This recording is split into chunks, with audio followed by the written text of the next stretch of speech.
बातमी नाशिकमधून दहशतवादी संघटनांच्या निशाण्यावर असलेली महाराष्ट्र पोलीस अकादमी आता सीसीटीव्ही प्रूफ झाली।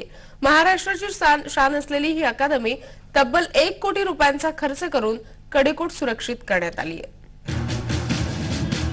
लष्करे तोयबाच्या निशाण्यावरती असलेली ही नाशिकची महाराष्ट्र पोलीस अकादमी। या अकादमीवरती दहशतवादी हल्ल्याची भीती पाहता या अकादमीवरती आता तिसऱ्या डोळ्याची नजर राहणार आहे।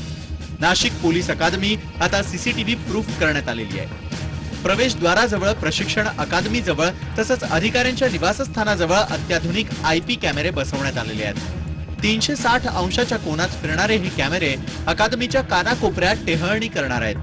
व्हिडिओ फेन्सिंग आणि इमेज रिकॉग्नायझेशन सॉफ्टवेअरही या कॅमेऱ्यात बसवण्यात आलेलं आहे। गृहमंत्र्यांनी या यंत्रणेची पाहणी करून यंत्रणा कार्यान्वित केली आहे।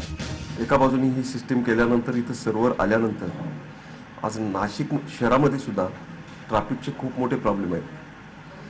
तिथले ट्रॅफिक कंट्रोल करणं, तिथल्या गर्दीवर नियंत्रण करणं आणि मुख्य जे चौक आहेत तिथं अलीकडच्या काळामध्ये चेन स्नॅचिंग वगैरे जे प्रकार होत आहेत त्या दृष्टीने लवकरच नाशिक शहरामध्ये सुद्धा सीसीटीव्ही कॅमेरे बसवण्याचा प्रस्ताव शासनाच्या विचाराधीन आहे आणि त्याच्यावरही लवकरच कारवाई केली जाईल। नाशिक मधून दहशतवादी बिलालला अटक झाली आणि दहशतवाद्यांच्या निशाण्यावरती ही अकादमी असल्याचं उघड झालं होतं। भविष्यात या अकादमीवरती हल्ले होऊ शकतात या शंकेनं आता ही अकादमी अटॅक प्रूफ बनवण्याचा उपक्रम निश्चितच स्तुत्य असाच आहे। झी24 ताससाठी नाशिकहून योगेश खरेसह विशाल पाटील, मुंबई। याबरोबर या बातमीपत्रामध्ये आपण इथेच थांबतोय। पाहत रहा झी24 तास, एक पाऊल पुढे।